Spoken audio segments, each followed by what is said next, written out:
क्या सिर्फ 5,000 रुपए आपकी पूरी जिंदगी, आपकी इज्जत और आपके परिवार का सुकून छीन सकते हैं? जिंदगी और पैसों की समझ कहानियों के साथ मैं हूं आपका दोस्त विदुर। बात उन दिनों की है जब रवि कॉलेज के फाइनल ईयर में था और महीने का अंत चल रहा था। हॉस्टल की फीस, प्रोजेक्ट का खर्च और दोस्तों के साथ बाहर जाने का दबाव, रवि का बजट पूरी तरह से बिगड़ चुका था। उसे अपने माता पिता से पैसे मांगने में झिझक हो रही थी, क्योंकि इसी महीने उन्होंने उसे एक्स्ट्रा पैसे भेजे थे। तभी उसके फोन पर एक मैसेज आया जिसमें लिखा था, बिना किसी झंझट के 2 मिनट में इंस्टेंट लोन पाएं। उस ऐप का नाम बहुत ही आम सा था और उसमें कोई लंबी कागजी कार्रवाई नहीं थी, बस पैन कार्ड और सेल्फी चाहिए थी। रवि ने बिना सोचे समझे ऐप डाउनलोड किया और 5,000 रुपए के लोन के लिए अप्लाई कर दिया। अप्लाई करते समय ऐप ने फोन के कॉन्टैक्ट्स, गैलरी और लोकेशन की परमिशन मांगी, जिसे रवि ने जल्दीबाजी में अलाउ कर दिया। कुछ ही मिनटों में उसके बैंक अकाउंट में 3,500 रुपये क्रेडिट हो गए। 1,500 रुपये प्रोसेसिंग फीस के नाम पर पहले ही काट लिए गए। रवि खुश था कि उसकी तत्कालिक समस्या हल हो गई, लेकिन असली दुष्स्वप्न तो अभी शुरू होने वाला था। ठीक 7 दिन बाद रवि को एक अनजान नंबर से मैसेज आया कि उसका लोन रीपेमेंट का समय आ गया है और उसे 8,000 रुपये चुकाने होंगे। रवि घबरा गया। उसने कस्टमर केयर पर बात करने की कोशिश की, लेकिन कोई जवाब नहीं मिला। अगले दिन से उसे गालियों भरे मैसेजेस और फोन कॉल्स आने लगे, जो उसे मानसिक रूप से प्रताड़ित कर रहे थे। हद तो तब हो गई जब रिकवरी एजेंट्स ने उसके फोन के सारे कॉन्टैक्ट्स हैक कर लिए और उसके रिश्तेदारों को मैसेज करने लगे।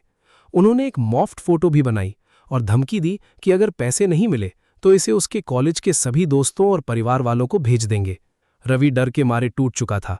उसे समझ नहीं आ रहा था कि एक छोटी सी गलती के लिए उसे इतनी बड़ी कीमत क्यों चुकानी पड़ रही है। वो डिप्रेशन में चला गया और उसने अपने हॉस्टल के कमरे से बाहर निकलना भी बंद कर दिया।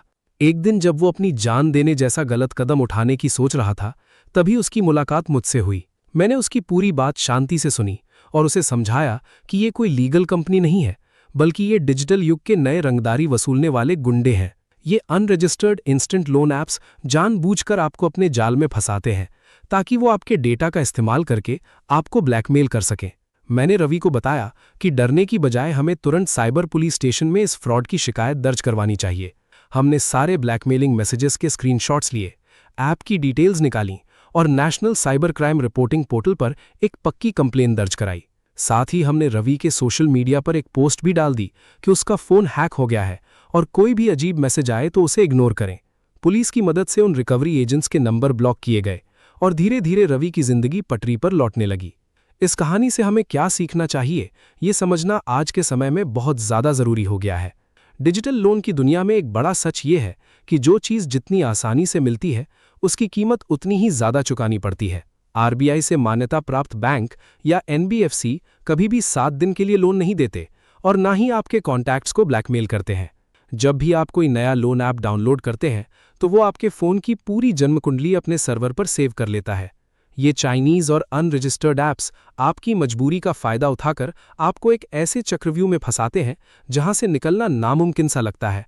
अब सवाल ये है कि असल ज़िंदगी में हम इन डिजिटल शार्क से खुद को कैसे बचा सकते हैं। सबसे पहला और सबसे महत्वपूर्ण नियम, कभी भी अनजान लिंक या एसएमएस से कोई लोन ऐप डाउनलोड ना करें। हमेशा गूगल प्ले स्टोर पर जाएं और ऐप को डाउनलोड करने से पहले उसकी रेटिंग्स, रिव्यूज़ और डेवलपर का नाम ध्यान से पढ़ें। ऐप इंस्टॉल करते समय ये ज़रूर देखें कि क्या एक लोन ऐप को वास्तव में आपके फ़ोन बुक और गैलरी के एक्सेस की ज़रूरत है। अगर कोई ऐप आरबीआई रजिस्टर्ड एनबीएफसी होने का दावा करता है, तो आरबीआई की वेबसाइट पर जाकर उसका नाम ज़रूर वेरीफाई करें। और सबसे बड़ी बात, अगर आप कभी इस जाल में फंस भी जाएं, तो डर कर पैसे देने की गलती बिल्कुल ना करें। ब्लैकमेलर्स को जितना पैसा देंगे, उनकी हिम्मत उतनी ही बढ़ेगी और वो आपसे और पैसे मांगेंगे। अपने परिवार और दोस्तों को सच बताएं, उन पर भरोसा रखें, क्योंकि वो आपकी सबसे बड़ी ताकत है। अपनी शर्मिंदगी को एक तरफ रखकर तुरंत साइबर क्राइम हेल्पलाइन डायल करें या वेबसाइट पर अपनी शिकायत दर्ज कराएं।